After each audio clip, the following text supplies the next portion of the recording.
Home, you lazy creatures, go home. Is this a holiday? What, don't you know? Since you're workers, you should not walk around on your workday without carrying the tools of your trade. Speak, what is your trade? Why, sir, a carpenter. Where is your leather apron and your ruler? Why do you have your best clothes on? You, sir, what trade are you? Truly, sir, in respect of a fine workman, I am but, as you would say, a cobbler. But what trade are you? Give me a straight answer. A trade, sir, that I hope I may use with a safe conscience, which is indeed, sir, a mender of bad souls. What trade, wise guy? You dirty trickster, what trade? No, I beg you, sir. Don't be out with me. But if you are out, sir, I can fix you. What do you mean by that? Fix me, you disrespectful fellow. Sir, why cobble you? You are a cobbler, are you? I am indeed. But why are you not in your shop today? Why do you lead these people through the streets? Really, sir, to wear out their shoes, I will have more work. But actually, sir, we are taking the day off to see Caesar and celebrate his victory. Why rejoice? What conquest does he bring home? What captured prisoners follow him to Rome, chained to the wheels of his chariot? You blocks, you stones, you worse than senseless things. Oh, you hard hearts, you cruel people of Rome. Didn't you know Pompey? Many times you climbed up to walls and battlements, to towers and windows, yes, to chimney tops, your babies in your arms, and there you sat all day, patiently waiting to see great Pompey pass through the streets of Rome. And when you barely saw his chariot appear, didn't everyone shout so that the Tiber shook under her banks to hear the echo of your sounds made in her concave shores? And do you now put on your best clothes? And do you now choose a holiday? And do you now throw flowers in the path of the man who comes in triumph over Pompey's blood? Be gone. Go, go, good countrymen, and for this weakness gather all the poor men like you. Bring them to the banks of the Tiber, and weep your tears into the river until the water overflows. We'll see if their poor characters are affected. They feel so guilty that they leave without speaking. You go down that way towards the capital. I'll go this way. Strip the statues of any decorations you find on them. Can we do that? You know it is the feast of Lupercal. It doesn't matter. Let no statues be decorated with Caesar's trophies. I'll go around and scatter the rest of the commoners. Do the same yourself wherever they are forming a crowd. These growing feathers that we pull from Caesar's wing will make him fly at an ordinary height, when otherwise he would soar too high to be seen and keep us all under him and afraid.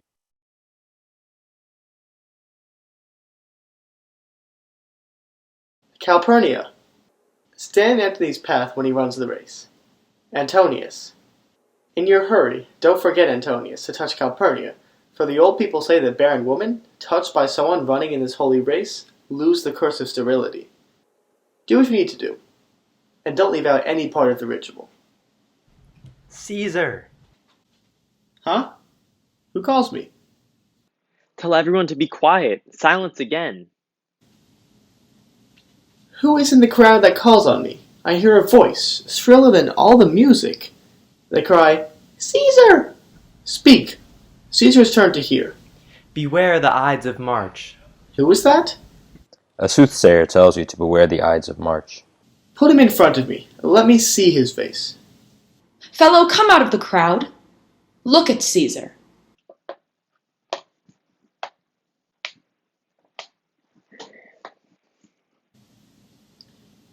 What do you say to me now? Say it one more time. Beware the Ides of March. He is a dreamer. Let us leave him.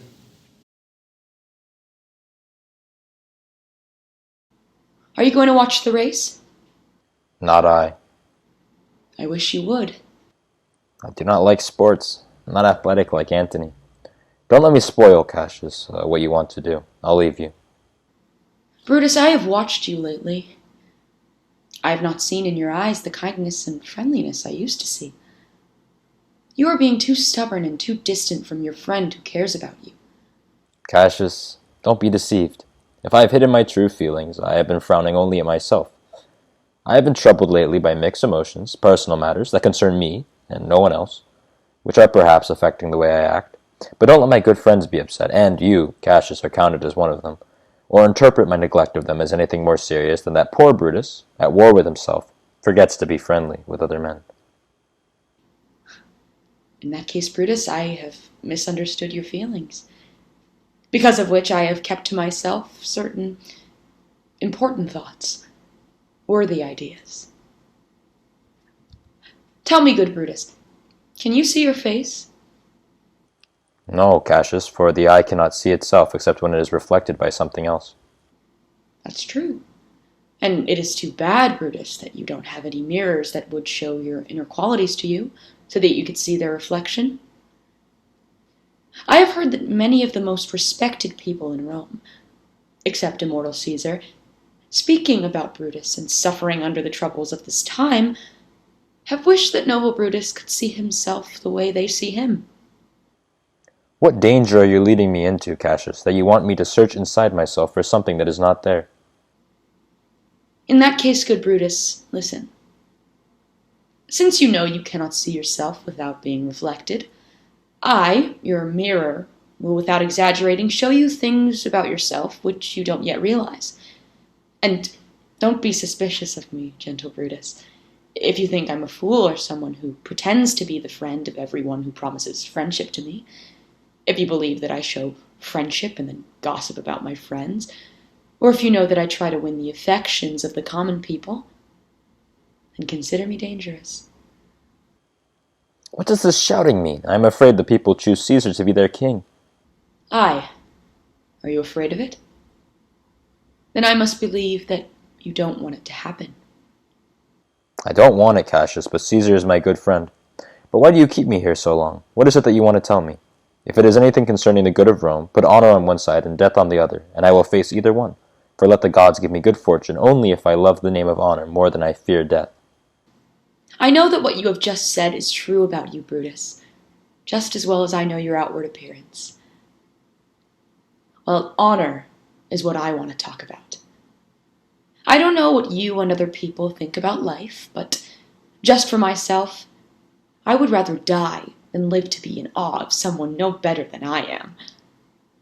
I was born as free as Caesar. So are you. We eat the same foods, and we can both stand the winter's cold just as well as Caesar. One time, on a cold and windy day, when the Tiber River was rising in the storm, Caesar said to me, "Cassius, I dare you to leap with me into this angry flood and swim to that spot way over there." As soon as he said it, dressed like I was, I plunged in and dared him to follow. That's exactly what he did. The torrent roared, and we fought it, with strong muscles, throwing it aside and conquering it with our spirit of competition. But before we could arrive at the designated spot, Caesar cried, "Help me, Cassius, or I will sink!"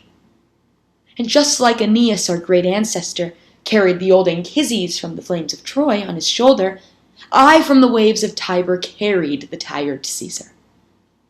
And this man is now considered a god. And Cassius is a wretched creature and must bow down if Caesar even carelessly nods at him. He had a fever when he was in Spain, and when he was having fits, I saw clearly how he shook. It is true, this god shook. His lips turned pale, and that same eye whose glance awes the world lost his shine. I heard him groan. Yes, and that tongue of his that persuaded the Romans to watch him closely and write his speeches in their books, alas, it cried, "Give me something to drink, Titinius." You gods! It amazes me that such a weak man should get ahead of the rest of the world and appear as the victor all by himself. The crowd shouts again? I think that all this applause is for some new honors that are given to Caesar. Why, man, he stands with the puny world between his legs, like a colossus, and we insignificant men walk under his huge legs and look around to find ourselves dishonorable graves. Men at some point are in charge of their own destinies. It is not the fault, dear Brutus, of our stars that we are inferiors, but it is our own fault. Brutus and Caesar. What is so special about the name Caesar? Why should that name be spoken more than yours? Write them together, your name looks just as good. Say them, your sounds as good. Weigh them, it is as heavy. Call up spirits with them. Brutus will call up a spirit as soon as Caesar. Now, in the names of all the gods at once, what does our Caesar eat to make him grow so large? It is a shameful time to be living. Rome, you have lost all your noble people. Since the great flood, when was there a time that wasn't made famous by more than one man? When could people talking of Rome say, till now, that her wide walls contained only one man? Now it is Rome indeed, and plenty of room where there is only one man in it. Oh, you and I have heard our fathers say that there was once a man named Brutus who would have tolerated the eternal devil ruling Rome as easily as he would a king. I am sure that you are my friend. What you are trying to persuade me of, I can guess. What I think about this and about these times, I will tell you later. For right now, I ask you, as a friend, not to try to convince me any further. What you have said, I will think about. And what you have to say, I will patiently hear, and I will find a time appropriate both to hear and to answer such important things. Until then, noble friend, chew on this. Brutus would rather be a villager than represent himself as a son of Rome under the difficult conditions that this time in history is likely to put on us. I am glad that my weak words have provoked this much strong reaction from Brutus. The games are over, and Caesar is returning. As they pull by, pull Casca's sleeve, and he will tell you, in his sour way, what of importance has happened today. I'll do it. But look, Cassius, there is an angry spot glowing on Caesar's face, and everyone else looks like a group of followers who have been scolded. Calpurnius' cheeks are pale, and Cicero has fiery eyes like an angry ferret, the look he gets in the Capitol when other senators disagree with him. Casca will tell us what the matter is. Antonius, Caesar. let me have men around me who are fat, sleek-headed men, and men that sleep at night. Cassius over there has a lean and hungry look. He thinks too much. Such men are dangerous. But don't be afraid of him, Caesar. He's not dangerous. He is a noble Roman and your supporter. I wish he were fatter, but I'm not afraid of him. Still, if I were the sort of person who did become afraid, I'd not know the man that I would avoid more or as soon as that spare Cassius. He reads too much. He's a great observer, and he looks quite through men's actions into their hearts. He does not enjoy plays like you do, Antony. He does not listen to music. He seldom smiles. And when he does, he smiles in such a way that it's like he made fun of himself and looked down upon his spirit because something could make it smile. Ugh. Men like him are never able to enjoy life while they see someone greater than themselves. And for that reason, they are very dangerous. I'm telling you what there is to be afraid of, not what I fear, for always I am Caesar. Come to my right side, for this here is death, and tell me truthfully what you think of him.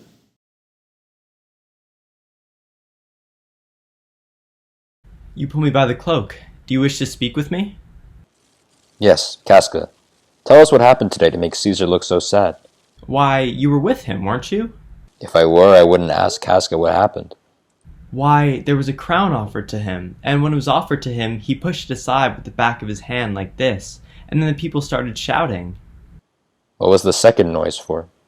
Why, for the same reason. Was the crown offered to him 3 times? Yes, indeed it was, and he pushed it away 3 times, each time more gently than the others, and every time he pushed it away my honest neighbors shouted. Who offered him the crown? Why, Antony. Tell us how it happened, gentle Casca. I could as easily be hanged as tell how it happened. It was mere foolery. I did not pay attention to it. I saw Mark Antony offer him a crown, but it was not a crown either. It was one of these coronets, and, as I told you, he pushed it away once. But for all that, to my thinking, he would have gladly taken it. Then he offered it to him again. Then he pushed it away again. But to my thinking, he was very reluctant to take his fingers off of it. And then he offered it the 3rd time. He pushed it away the 3rd time, and still while he refused it, the unruly crowd hooted and clapped their chapped hands and threw up their sweaty nightcaps and let out so much stinking breath because Caesar refused the crown that it almost choked Caesar. For he fainted and fell down because of it. And for my own part, I didn't dare laugh, for fear of opening my lips and breathing the bad air. But wait a minute, I beg you. What, did Caesar faint? He fell down in the marketplace and foamed at the mouth and was speechless. That sounds like him. He has the falling sickness. No, Caesar doesn't have it. But you and I, and honest Casca, we have the falling sickness. I don't know what you mean by that, but I'm sure Caesar fell down. If the ragtag people did not clap at him and hiss at him, according to how he pleased and displeased them, like they are used to doing with the actors in the theater, I am no true man. What did he say when he came to himself? Indeed, before he fell down, when he saw that the crowd was glad that he refused the crown, he pulled open his jacket and offered them his throat to cut. If I had been a worker with the proper tool, may I go to hell with the sinners if I would not have done as he asked. And so he fell. When he came to himself again, he said, if he had done or said anything wrong, he desired their worships to think that it was his infirmity. 3 or 4 wenches where I stood cried, Alas, good soul, and forgave him with all their hearts. But you can't pay any attention to them. If Caesar had stabbed their mothers, they would have done the same thing. And after that, he came away upset? Yes. Did Cicero say anything? Yes, he spoke Greek. What did he say? No, if I tell you that, I'll never look you in the face again. But those who understood him smiled at each other and shook their heads.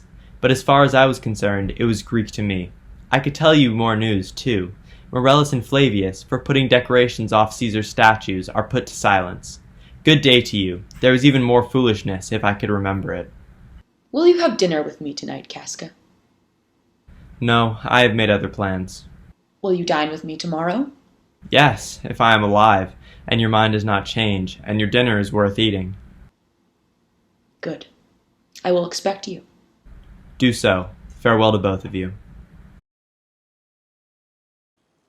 What a dull fellow he has grown to be. He was clever when we went to school. He still is now when he's carrying out any daring or important project, even though he pretends to be slow. This rudeness of his is a sauce to his intelligence, what makes people more willing to accept the things he says. And so it is. For now I will leave you. Tomorrow, if you want to speak with me, I will come to your house. Or if you want, come to mine and I will wait for you. I will do so. Until then, think of the world.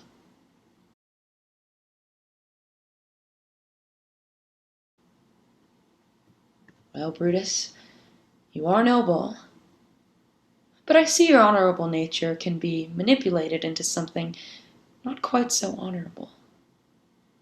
That's why it is proper that noble people associate with others like them, for who is so firm that cannot be seduced?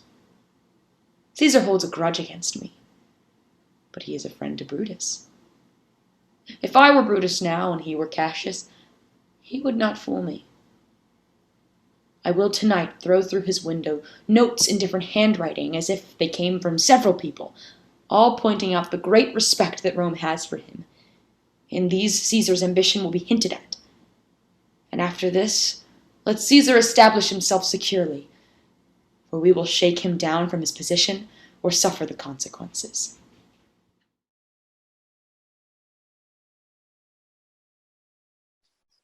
Good evening, Casca. Did you take Caesar home? Why are you out of breath? And why are you staring like that? Doesn't it disturb you when the natural order of things shakes like something that is unstable? Oh, Cicero, I have seen storms when the scolding winds have torn the knotty oaks, and I have seen the ambitious ocean swell and rage and foam to raise itself to the level of the threatening clouds. But never till tonight, never till now did I go through a storm dropping fire. Ever there is a civil war in heaven, or else the world, too disrespectful of the gods, makes them angry enough to destroy it.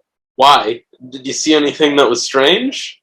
A common slave, you know him well by sight, held up his left hand, which gave off flames and burned like 20 torches put together, but his hand, not feeling the fire, remained unscorched. Also, I haven't put my sword away since this happened. At the Capitol I met a lion, who glared at me and walked in a bad temper, without bothering me. And yesterday, the owl, a night bird, sat at noon in the marketplace, hooting and shrieking. When strange events like these happen at the same time, no one should say, there are explanations, these are natural events, for I believe they are bad omens for the place where they happen. Indeed, the times are strange, but people can interpret events as they want to, no matter what actually causes the events. Is Caesar coming to the capital tomorrow? He is, because he asked Antonius to give you the message that he would be there tomorrow. Good night then, Casca. It's not a good idea to walk under this disturbed sky. Farewell, Cicero. Who's there? A Roman. You must be Casca, by your voice. Your ear is good. Cassius, what kind of a night this is? A very pleasant night for honest men. Who has ever seen the heavens threatened like this? Those who have known that the earth is full of faults. As far as I'm concerned, I have walked around the streets offering myself to the dangerous night, and, with my coat open, Casca, as you see, have exposed my chest to the thunder and the lightning. And when the zigzag blue lightning seemed to open the breast of heaven, I presented myself right where it aimed and flashed. But why did you tempt the heavens so much? Men are supposed to fear and tremble when the most mighty gods use signs to send such frightening messengers to scare us. You are dull, Casca, and those sparks of life that every Roman should have you either lack or else you don't use. You look pale and stare and show fear and are amazed to see the strange impatience of the heavens. But if you would consider the true cause of all these fires, of all these gliding ghosts, of birds and animals that change their natures, of foolish old men and children who can predict the future, of all these things that changed from their regular behavior, their natures and established function, to unnatural behavior, why, you will discover that heaven has given them these supernatural powers to make them bring fear and a warning of some evil condition. Now I could, Casca, give you the name of one man who is very much like this dreadful night that thunders, lightens, opens graves, and roars like the lion in the Capitol. A man no mightier than you or I in his personal actions, but who has become enormous and threatening, just like these strange happenings are. It is Caesar that you mean, isn't it, Cassius? Let it be whoever it is. Modern Romans have muscles and limbs like our ancestors. Indeed, they say that the senators plan to make Caesar king tomorrow, and he will rule over sea and land, everywhere except here in Italy. I know where I will wear this dagger then. I will free myself from slavery. In this way, you gods, you make the weak strong. In this way, you gods, you defeat tyrants. Neither a stone tower, nor walls of beaten brass, nor an airless dungeon, nor strong links of iron can imprison a strong spirit. Life, when it is tired of these worldly bars, always has the power to allow itself to leave. If I know this, the rest of the world knows. The part of tyranny that I endure, I can shake off when I choose to. So can I. So every slave in his own hand holds the power to end his captivity. So why is Caesar a tyrant then? Poor man! I know he would not be a wolf if he didn't see that the Romans are only sheep. He would not be a lion if the Romans were not hinds. People who want to quickly build a huge fire begin it with weak straws. What trash is Rome? What rubbish and what garbage when it acts as the kindling to light up such a disgusting thing as Caesar. But oh grief, where have you led me? I perhaps am saying this in front of a willing slave. In that case I know I will have to answer for my words. But I am armed, and dangers don't matter to me. You are speaking to Casca, and to the sort of man who is not a tattletale. Form a group to correct all these wrongs, and I will go as far as anyone else. You have a deal. Now you should know, Casca, that I have already persuaded a certain few of the noblest-minded Romans to attempt with me an enterprise of honorable, dangerous importance. And I know right now they are waiting for me at the entrance to Pompey's theater. Because on this frightening night, no one is stirring or walking in the streets, and the condition of the sky looks like the work we have ahead of us. Bloody, full of fire, and terrible. Oh, Cassius, if you could only persuade the noble Brutus to join us. Be satisfied. Good Casca, take this note and put it in the judge's seat, where Brutus will find it, and throw this one through his window. Stick this one with wax on old Brutus's statue. When you've done all that, go to Pompey's porch, where you will find us. Are Decius Brutus and Trebonius there? Everyone except Metellus Cimber, and he went to look for you at your house. Well, I'll hurry to place these papers where you told me. When you finish, go to Pompey's theater. Casca, you and I will still, before morning, see Brutus at his house. 3/4 of him belongs to us already, and the whole man will be ours after we next meet him. Oh, the people love him, and something which would seem offensive if we did it. His face, like magic, will change so it becomes good and worthy. Him and his importance and the reason we need him you have figured out. Let's go, for it is past midnight, and before days comes, We will wake him up and make sure he is ours.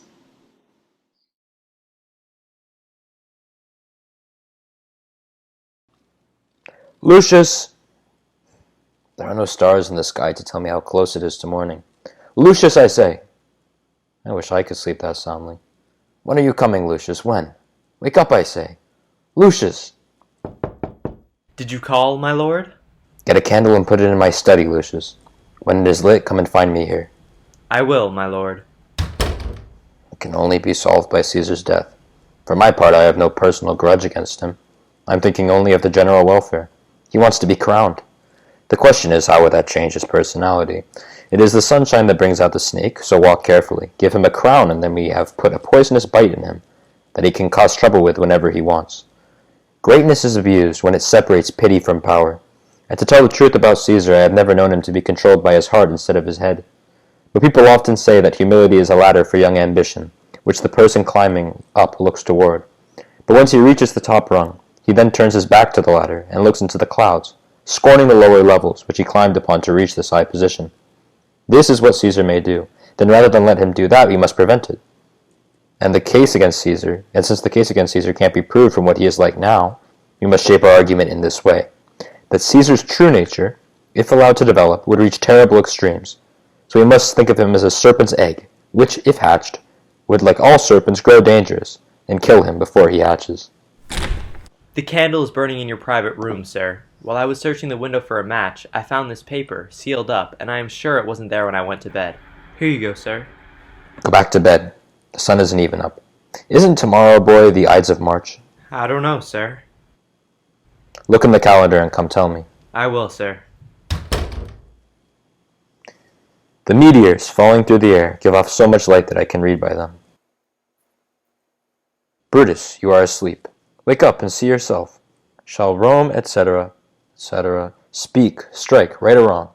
Brutus, you are asleep. Wake up. Suggestions like this have often been dropped where I have picked them up. Shall Rome, etc. I must guess the rest of the sentence. Should Rome have such fear and respect for just one man? What, Rome? My ancestors drove the Tarquin from the streets of Rome when he was called a king. Speak, strike, right or wrong. Am I encouraged to speak and strike? Oh, Rome, I promise you, if a solution for our troubles will come from my action, you will get everything you ask for from Brutus. Sir, we are 15 days into March. That's good. Go to the door. Somebody is knocking. Since Cassius first aroused my suspicions concerning Caesar, I have not slept. The time between the earliest thought of a terrible act and the actual performance of it is like a nightmare or a hideous dream. The heart and mind debate the subject, while the man himself, like a small country, undergoes a civil war. Sir, it's your friend Cassius at the door who wants to see you. Is he alone?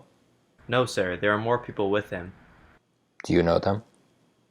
No, sir, their hats are pulled down around their ears and half their faces are buried in their cloaks so that there is no way I can tell who they are. Let them in.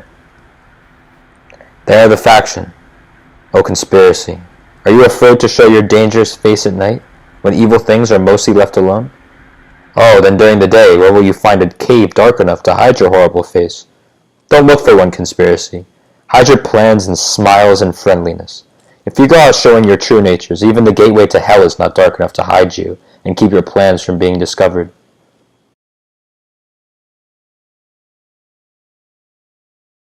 I think we may have come too early. Good morning, Brutus. Are we disturbing you? I was already up, awake all night. Do I know these men who have come with you? Yes, every one of them. And there is no man here who doesn't honor you, and everyone wishes you had the same opinion of yourself which every noble Roman has of you. They are all welcome. And let us swear our loyalty. No, we do not need to swear. The sadness of people's faces, our own suffering, and the awful time we live in. If these aren't strong enough reasons to hold us together, then let's quit early and all go home to bed. In that case, let arrogant tyranny live, while we die off one at a time, by chance. Then, countrymen, why do we need any incentive other than our own cause to encourage us to correct these evils? Why do we need any bond other than that of Romans who secretly made an agreement and will not go back on our word? And why do we need any oath other than personal honor promised that this will be done? We will die for it. But what about Cicero? Shall we see what he thinks? I think he will support us. Don't mention him. Let us not confide in him, for he will never follow anything that is started by anyone but himself. I think it is not proper that Mark Antony, Caesar's good friend, should outlive Caesar. We will find that he is a schemer, and if he had more power, he could be trouble for us. Our actions will seem too violent, Caius Cassius, if we cut the head off and then hack at the limbs, like we were killing in anger with hatred afterwards. Antony is only a limb of Caesar. Let us be sacrificers, but not butchers, Caius. We all stand up against the spirit of Caesar, and in the spirit of men there is no blood. If only we could remove Caesar's soul without destroying his body. But alas, Caesar must bleed for it. And, good friends, let's kill him boldly, but not angrily. Let's carve him like a dish fit for the gods, not chop him up like the body of an animal to be fed to the dogs. Let our hearts treat our hands the way sly masters do. We will provoke our hands to do our dirty work in anger, then later scold them for what they have done. This will make our purpose necessary and not the result of jealousy. When the public sees this, we will be called healer, not murderers. As far as Mark Antony is concerned, forget about him. He cannot do any more damage than Caesar's arm can do when Caesar's head is removed. Still, I am afraid of him, for in his deep-rooted friendship to Caesar. Alas, good Cassius, don't think about him. If he cares for Caesar, the only thing he can do is to himself. Become depressed and die for Caesar. Mark Antony isn't likely to kill himself. He loves sports, wildness, and socializing too much to do such a thing. The clock struck 3. By 8 o'clock. Do we all agree that 8 is the latest we will be there? All of us will be there to bring him. Morning is coming. We'll leave you, Brutus. And friends, scatter yourselves. But everyone remember what you have said and prove yourselves true Romans. Good gentlemen, look rested and happy. Let's not let our appearances reveal what we are planning to do, but carry it off like our Roman actors do, with untired spirits and consistent dignity. And so good day to each of you.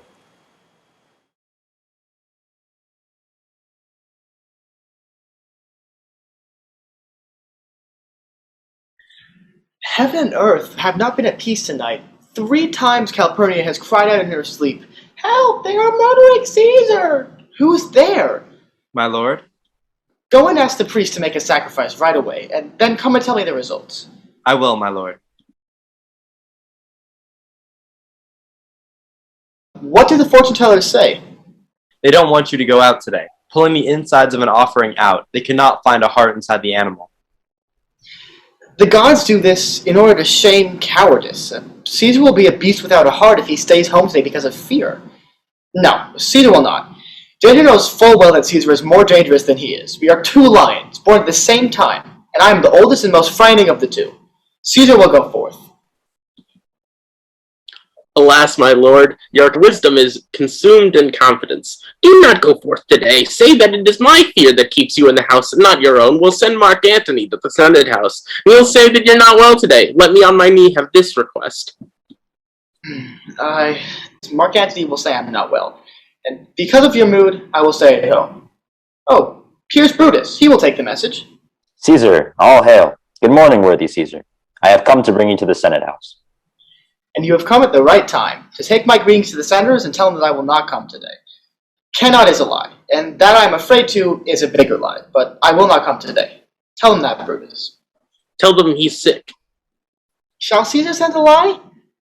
Have I stretched my arms so far in conquest, and I am afraid to tell old men the truth? No. Brutus, go tell them Caesar will not come. Most mighty Caesar, tell me some reason, or else I will be laughed at when I tell them this. The reason is in my will, and I will not come. That is enough to satisfy the Senate. But for your own peace of mind, and because I'm your friend, I will let you know. Calpurnia here, my wife, she keeps me at home. She dreamed tonight that she saw my statue, which, like a fountain with 100 spouts, poured out pure blood. And many vigorous Romans came smiling and washed their hands in it, and she interprets these warnings and signs of evils to come. And on her knees, she begged me that I would stay at home today, so... This dream is interpreted all wrong. It was a positive and fortunate vision. Your statue spouting blood from many pipes means that great Rome will suck life-giving blood from you, and that great men will come to you for honors and souvenirs to remember you by. This is what Calpurnia's dream means. And you have explained it well. I have, and when you hear what I have to say, you should know that the Senate has decided to give a crown to mighty Caesar today. If you send a message that you will not come, their minds might change. Besides, it's likely that someone will make a sarcastic comment and say, break up the Senate until another day, when Caesar's wife will have better dreams. If Caesar hides himself, won't they whisper, "Look, Caesar is afraid"? Pardon me, Caesar, for my sincere interest in your career makes me tell you this, and my judgment is overcome by my friendship for you. Now your fears seem foolish, Calpurnia. I'm even ashamed that I gave in to them. Give me my robe, for I will go. Oh, good morning, Casca, Caius Ligarius. Caesar was never as much your enemy as the sickness which made you lean. What time is it? Caesar, it has struck 8. Then I thank you all for your trouble and courtesy. Ask him to set refreshments inside. It is my fault that everyone is waiting for me. Now, Cinna, now Metellus, so what, Trebonius? I have an hour's talk waiting for you. Remember that you call on me today. Stay close to me, and so that I will remember you. Caesar, I will. And I will be so close that your best friends will wish I had been further away. Good friends, go in and have some wine with me, and we, like friends, will go together right away. That everyone may, who seems to be a friend, is not necessarily one, O Caesar. The heart of Brutus grieves to think about.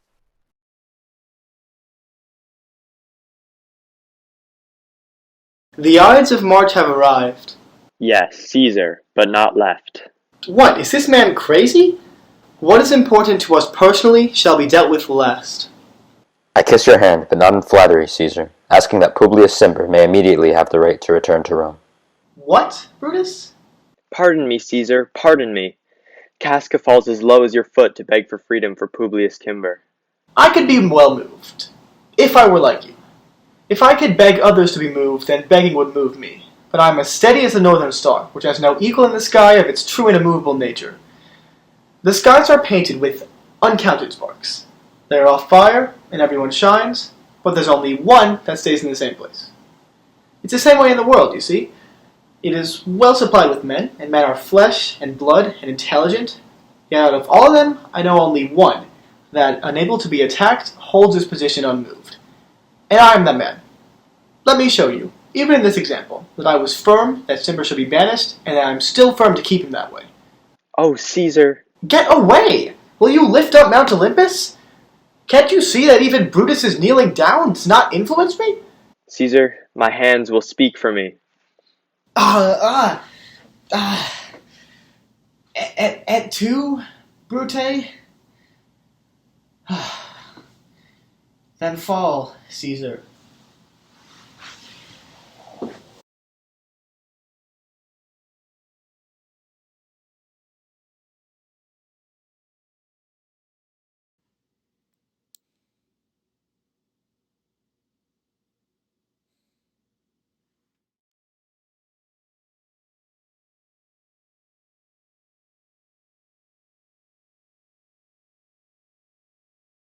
Liberty! Freedom! Tyranny is dead. Run from here, tell the news, shout it on the streets. People and senators, do not be afraid. Don't run away, stand still. Ambition's debt has been paid. Where's Publius? He's here, very confused by this rebellion. Stand close together in case one of Caesar's friends should happen. Don't talk about standing, be cheerful. We do not intend to harm you, nor any other Roman. Tell them that, Publius. But here comes Antony. Welcome, Mark Antony. Almighty Caesar, do you lie so low? Are all your conquests, glories, triumphs, spoils shrunk to this small amount? Fare you well. I do not know, gentlemen, what your plans are. Who else must have his blood let? Who else is diseased? If I myself, there is no better time than the time of Caesar's death, nor any instrument half as worthy as your swords, which have been made rich with the most noble blood in the whole world. I beg you, if you have a grudge against me, now, while your blood-stained hands stink and smoke, do what you want. If I live 1,000 years, I will not find myself as ready to die. No place will please me as much, no method of death, as next to Caesar and by you killed, the greatest men of this time. Oh, Antony, do not beg us to kill you. Although right now we must seem bloody and cruel because of our hands in this recent action, which you can see we did, still you only see our hand and this bleeding business that they have done. You do not see our heart. They are pitiful, and pity for the troubles of Rome, as one fire consumes another. So our pity for Rome consumed our pity for Caesar, has done this thing to Caesar. As far as you are concerned, our swords are harmless to you, Mark Antony. Our arms strong in hate, and our hearts full of brotherly feelings, welcome you with all kinds of love, good thoughts, and reverence. Just be patient until we have calmed the crowds who are beside themselves with fear, and then we will explain to you the reason why I, who was Caesar's friend when I struck him, acted the way I did. I do not doubt your wisdom. Let each of you give me his bloody hand. First, Marcus Brutus, I will shake hands with you. Next, Caius Cassius, I take your hand. Now, Decius Brutus, yours. Now yours, Metellus. Yours, Cinna. And my valiant Casca, yours. Although you are last, you are not the least in friendship. Yours, good Trebonius. Gentlemen, all of you. Alas, what shall I say? My reputation now stands on such slippery ground that you must think of me in one of two bad ways, either a coward or a flatterer. That I was your friend, Caesar, oh, 'tis true. If your spirit looks in on us now, won't it grieve you more terribly than your death to see Antony making his peace, shaking the bloody hands of your enemies, most noble, in the presence of your corpse? If I had as many eyes as you have wounds, weeping as fast as they bleed, it would be more appropriate than to reach an agreement in friendship with your enemies. Forgive me, Julius. Here is the place where you were trapped, brave heart. Here you fell. And here your hunters stand, marked with your blood, red in your death. Just like a deer struck down by many princes, do you lie here. Otherwise, this would be a savage display. Our reasons are so carefully considered that if you were, Antony, the son of Caesar, you would be satisfied. That's all I seek. And I am also a suitor that I may display his body to the marketplace in the pulpit, and in the pulpit, as is appropriate for a friend, speak during the course of the funeral. You shall, Antony. Mark Antony, here, take Caesar's body. In your funeral speech, you may not say bad things about us, but say anything good that you can think of about Caesar, and say you do it with our permission. Otherwise you shall not participate in his funeral, and you shall speak in the same pulpit to which I am going, after my speech is over. So be it. That is all I want. Prepare the body, then, and follow us.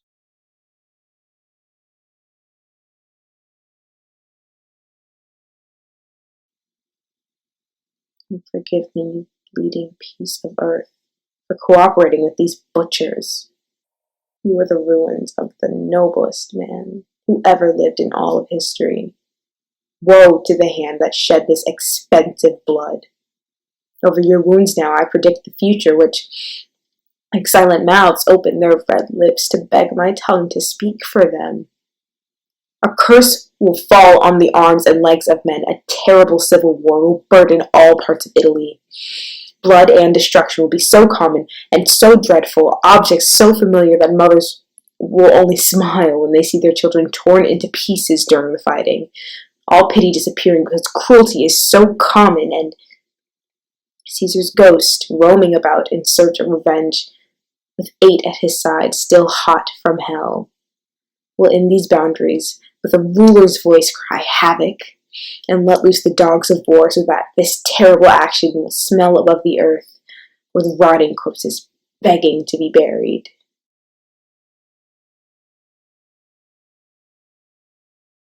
You serve Octavius Caesar, don't you?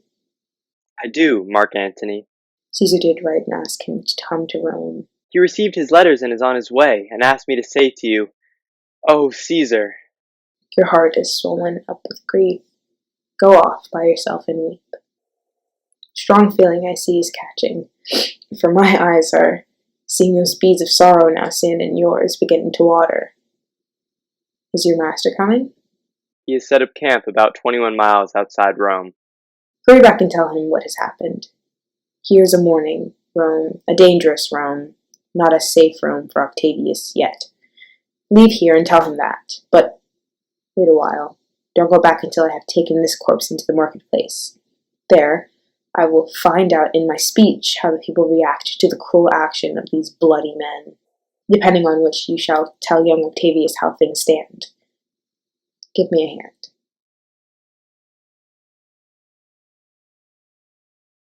We want an explanation. Give us an explanation.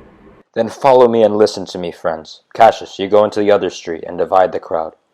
Let those who want to hear me speak stay here. Let those who want to follow Cassius go with him, and we will tell the people of our reasons for killing Caesar. I'll listen to Brutus. Be patient until the end. Romans, countrymen, and dear friends, hear me for my cause, and be silent so that you can hear. Believe me because of my honor, and respect my honor so that you may believe. Judge me in your wisdom, and pay attention so that you may be a better judge. If there is anyone in this crowd, any dear friend of Caesar's, to him I say that Brutus was as concerned about Caesar as he was. If that friend then demands to know why Brutus turned against Caesar, this is my answer. Not because I cared for Caesar less, but because I cared for Rome more. Would you rather Caesar were living, and you all die slaves, than that Caesar were dead, and you all live as free men? Because Caesar was my dear friend, I weep for him. Because he was fortunate, I rejoice at his good fortune. Because he was valiant, I honor him. But, because he was ambitious, I killed him. There are tears for his friendship, joy for his fortune, honor for his value, and death for his ambition. Which of you is so low that you would prefer to be a slave? If any of you is, speak, for I have offended that person. Which of you is so uncivilized that you would prefer not to be Roman? If any of you is, speak, for I have offended that person. I pause for a reply. None, Brutus, none. Then I have offended none. I have done no more to Caesar than you will do to Brutus. The reasons for his death are on record in the Capitol.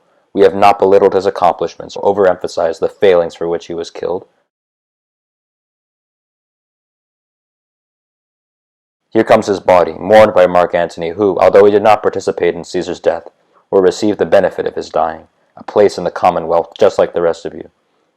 With this, I leave that, as I killed my best friend, for the good of Rome, I have the same dagger for myself when my country decides it needs my death.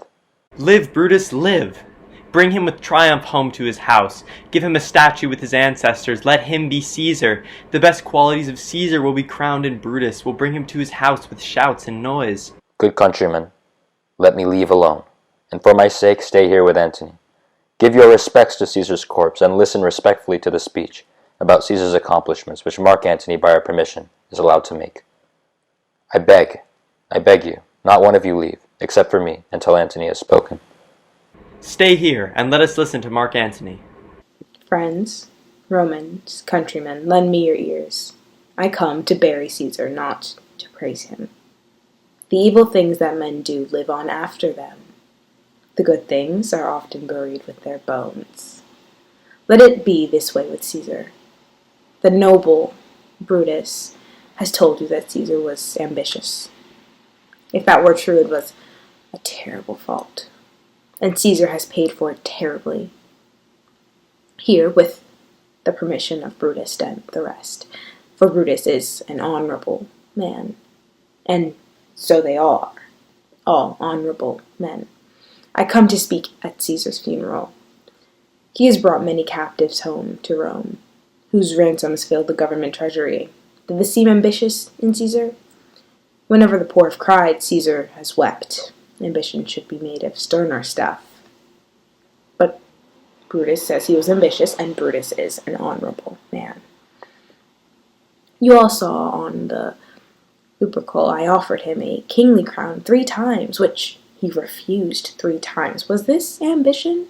But Brutus says he was ambitious, and surely he is an honest, honorable man.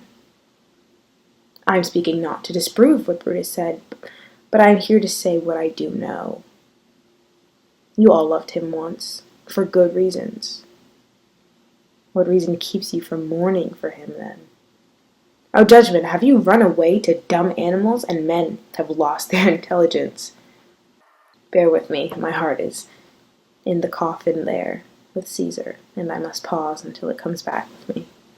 It seems that what he says makes sense. If you think about this correctly, Caesar has been treated very badly. I'm afraid someone worse will come in his place. Did you notice what he said? He would not take the crown. Therefore it is certain he was not ambitious. If that is found to be true, someone will dearly pay for it. Poor soul, his eyes are red as fire with weeping. There's not a nobler man in Rome than Antony. Now pay attention. He's starting to speak again. Only yesterday the word of Caesar might have stood against the world. Now he lies there, and no one will stoop so low as to pay him respect. Oh, gentlemen, if I wanted to stir up your hearts and minds to mutiny and rage, I would be doing Brutus wrong, and Cassius wrong, who, you all know, are honorable men. I will not do them wrong.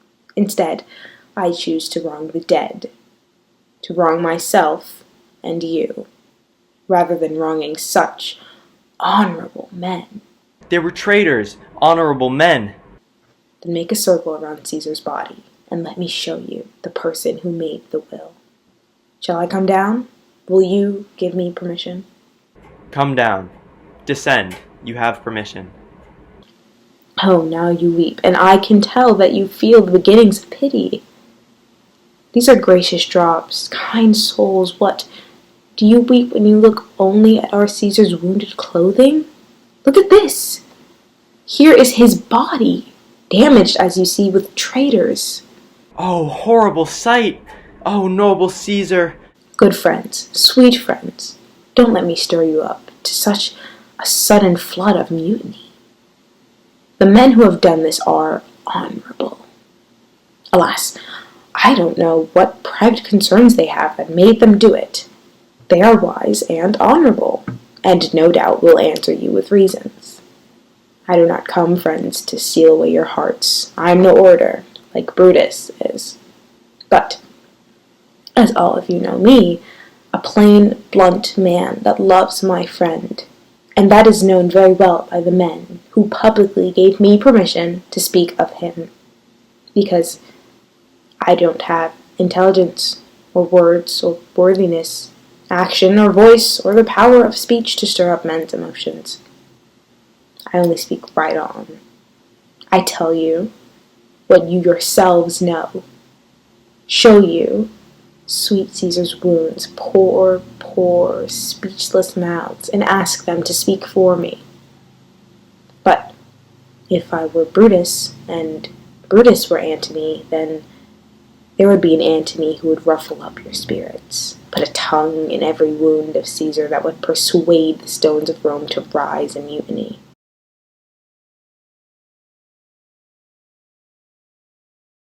What do you want, fellow? Sir, Octavius has already arrived in Rome. Where is he? He and Lepidus are at Caesar's house. I will go right there to see him. He comes just as I had hoped. Fortune is favorable, and in this mood will give us anything. I heard him say that Brutus and Cassius have ridden like madmen through the gates of Rome. Probably they had some warning of the people, the way I excited them. Take me to Octavius.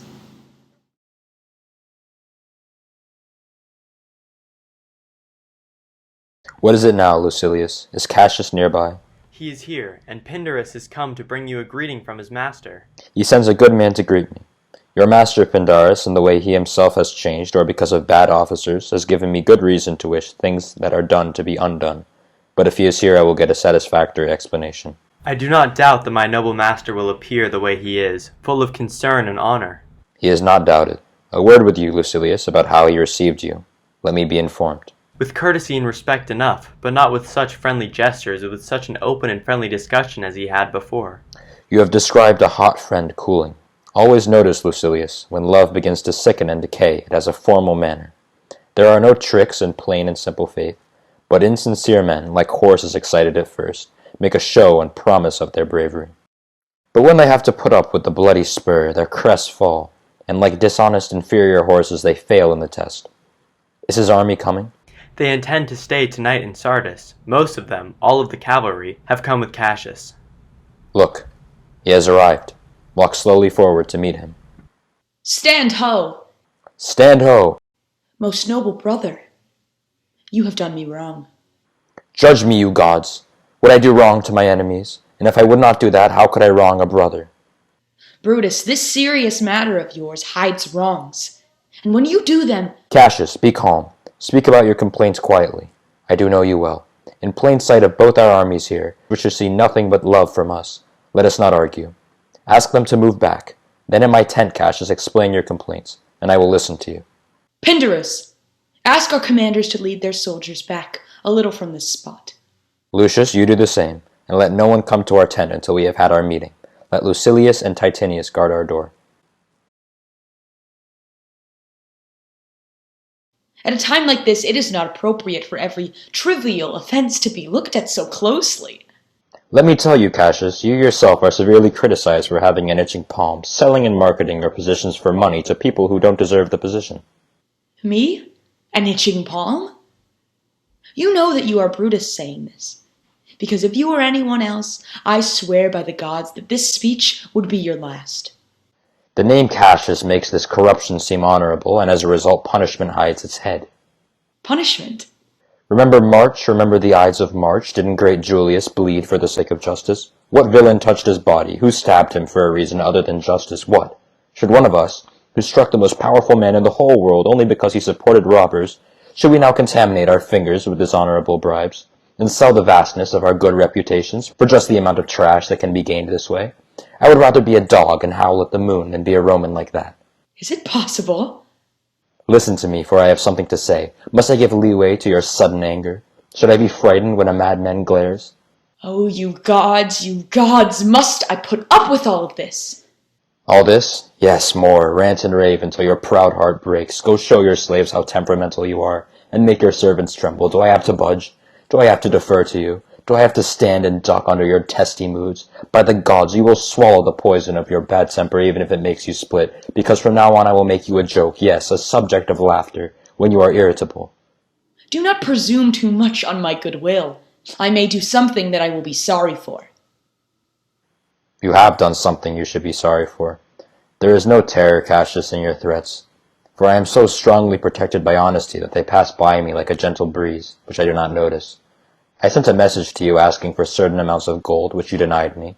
For I cannot raise money through evil means. By heaven, I would rather make coins out of my heart and give my blood for money than to wring from the hard hands of peasants their pittance through dishonest means. I sent to you for gold to pay my soldiers, which you denied me. Was that done like Cassius? Would I have answered Caius Cassius like that? When Marcus Brutus becomes so covetous that he locks such worthless discs away from his friends, be ready, gods, with all your thunderbolts, dash him to pieces. I did not deny you. You did. I did not. The man was a fool who brought my answer back. Brutus has broken my heart. A friend should tolerate his friend's weaknesses. But Brutus makes mine greater than they are. I do not until you inflict them on me. You do not love me. I don't like your faults. A friendly eye could never see such faults. A flatterer's eye would not see them, even though they appear as huge as high Olympus. Come, Antony, and young Octavius, come. Take revenge only on Cassius, for Cassius is tired of the world, hated by someone he loves, defied by his brother, criticized like a criminal, all his faults observed, written in a notebook, learned and memorized to throw in my face. Oh, I could weep my spirit from my eyes. There is my dagger, and here is my bare chest, inside a heart more precious than Pluto's mine, more valuable than gold. If you are really a Roman, take it. I, who denied you gold, will give you my heart. Strike like you struck Caesar. For I know when you hated him the most, you loved him better than you ever loved Cassius. Sheath your dagger. Be angry whenever you want. It will have free rein. Do what you want. Your insults will be disregarded as caused by your bad temper. Oh, Cassius, you are partnered with a lamb that withstands anger like a flint withstands fire, which under stress shows a quick spark and immediately is cold again. Has Cassius lived to be nothing but a joke to his Brutus when unhappiness and a bad mood bothers him? When I said that, I was in a bad mood too. You will admit that much? Give me your hand. And my heart too. Oh, Brutus! What's the matter? Do you have enough love to bear with me, when that irritable temper which my mother gave me makes me forgetful? Yes, Cassius, and from now on, when you are too serious with your Brutus, he'll think that your mother is scolding you and leave it at that.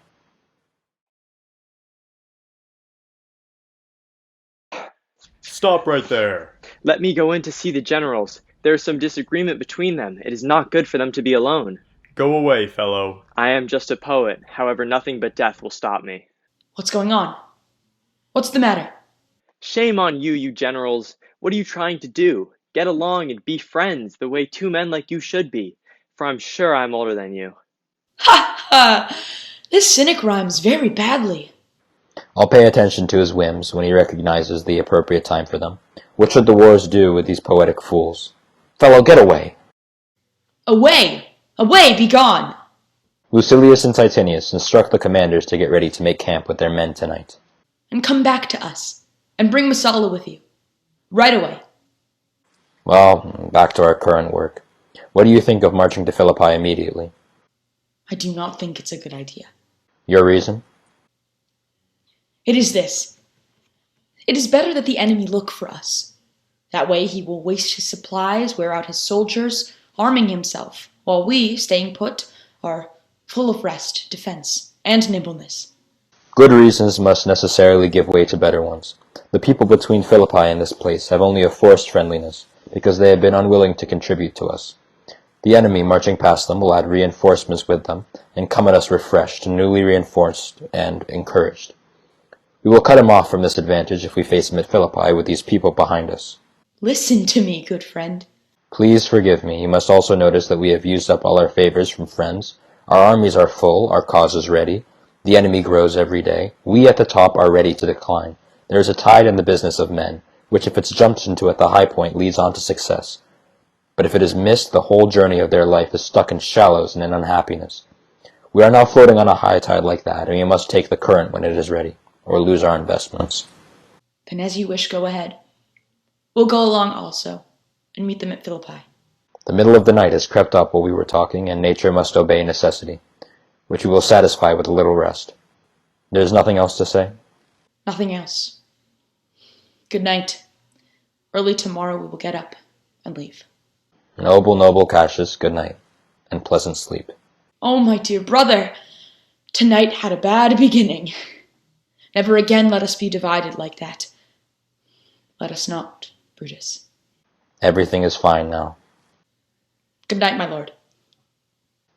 Good night, good brother.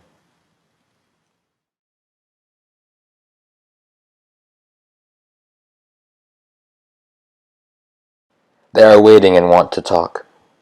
Stay here, Titinius. We must go out and talk. Mark Antony, should we give the signal for battle? No, Caesar, we will respond to their attack. Go out, the generals want to talk. Don't move until the signal. Words before blows. Is that right, countrymen? Not because we love words better, like you do. Good words are better than bad blows, Octavius. In your bad blows, Brutus, you give good words. Witness the hole you made in Caesar's heart, shouting, "Long live, hail Caesar!" Antony, the quality of your blows is still unknown. But your words rob the hypla bees and leave them honeyless. Not stingless, too? Oh yes, and soundless too, because you have stolen their buzzing, Antony, and you very wisely threaten before you sting. Villains. You did not do that when your vile daggers hacked each other in the sides of Caesar. You grinned like apes, and fawned like dogs, and bowed like slaves, kissing Caesar's feet, while damned Casca, like a worthless dog, from behind struck Caesar on the neck. Oh, you flatterers. Flatterers? Now, Brutus, thank yourself. This tongue would not have been offensive like this today if Cassius had gotten his way. Come, the business at hand. If arguing makes us sweat, the proving of it will turn to redder drops. Look, I draw a sword against conspirators. When do you think that the sword will be put away again? Never, until Caesar's 33 wounds are completely avenged, or until another Caesar has been slaughtered by the sword of our traitors. Caesar, you cannot die by traitors' hands unless you bring them with you. That's what I hope. I was not born to die on Brutus's sword. Oh, even if you were the most noble of your family, young man, you could not die more honorably. A peevish schoolboy, worthless of such honor, partnered with a faker and a party-goer. Same old Cassius still. Come, Antony, away! We throw defiance in your face, traitors. If you dare to fight today, come to the battlefield. If not, then come when you have the stomach for it. Well, now let the wind blow, the waves swell, and the ship sail. The storm is here, and everything is at stake. Why then lead on. Oh, that a man might know the end of this day's business before it comes. But it's enough that the day will end, and then the end will be known. Come, ho, away.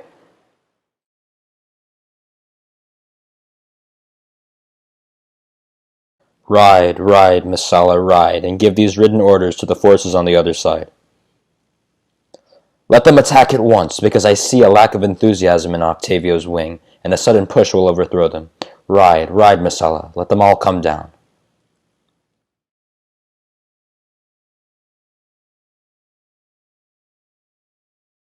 Oh, look, Titinius, look! The villains run! My own people have become their own enemy. This standard bearer of mine was turning back. I killed the coward and took the flag from him. Oh, Cassius, Brutus gave the word too early, and with an advantage over Octavius took it too eagerly. His soldiers started looting while we were surrounded by Antony. Run further away, my lord, run further away. Mark Antony is in your tents, my lord. Therefore run, noble Cassius, run far away. This hill is far enough. Look, look, Titinius! Are those my tents where I see the fire? They are, my lord. Titinius, if you are my friend, mount your horse and hide your spurs in him until he has brought you to those troops, and back here again so that I may rest assured whether those troops are friend or foe. I will be back here again, as quickly as a thought. Go, Pindarus! Get higher on that hill. My sight was always dim. Watch Titinius, and tell me what you see on the field. Yes, my lord. This is the day I first breathed. Time has come around, and where I began, there I shall end. My life has run its course. Sirrah, what news? Oh, my lord! What news? Titinius is surrounded with horsemen. They ride quickly towards him, but they are almost up on him. Oh, he's dismounted. He's been captured. And listen, they shout for joy. Come down. Look no more. Oh, coward that I am to live so long, to see my best friends captured in front of my face.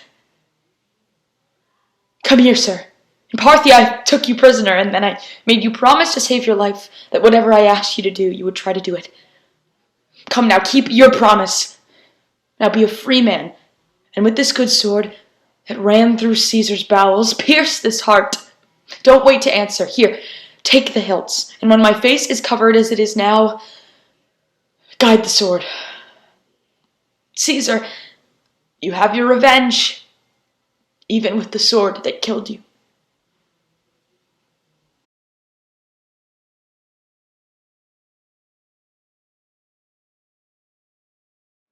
Where, Messala, does his body lie? See, over there, and Titinius mourning it. Oh, Julius Caesar, you are mighty still. Your spirit walks abroad and turns our swords in on our own selves. Brave Titinius! See how he is crowned dead Cassius. Are there still 2 living Romans like these 2? The last of all the Romans, farewell. It is impossible that Rome will ever bring up anyone like you. Friends, I owe more tears to this dead man than you will see me pay. I will find time, Cassius, I will find time.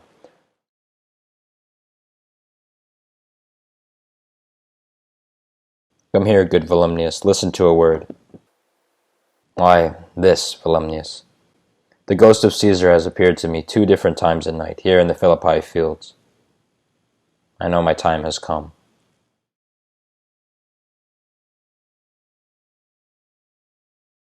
Farewell to you, and you, and you, Volumnius. Strato, you have been asleep all this time. Farewell to you too, Strato. Countrymen, my heart rejoices that still all my life I met no man who wasn't true to me. I shall have glory from this losing day more than Octavius and Mark Antony will gain from this evil victory. So fare you all at once, for Brutus's tongue has almost ended his life's history. Night hangs on my eyes, my bones want to rest. They have only work to reach this hour. Go. I will follow. I ask you, Strato, stay by your lord. You are a fellow with a good reputation. Your life has some taste of honor in it. Hold my sword, and turn away your face while I run upon it. Will you, Strato? Farewell, good Strato. Caesar, now be still. I did not kill you with half as much resolve.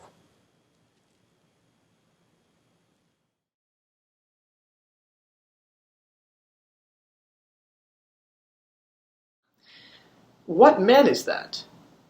This was the noblest Roman of them all. All the conspirators, except only him, did what they did because of envy of great Caesar. He alone, out of a generally honest thought and the common good of all, joined them. His life was noble, and the elements were so balanced in him that nature might stand up and say to all the world, "This was a man."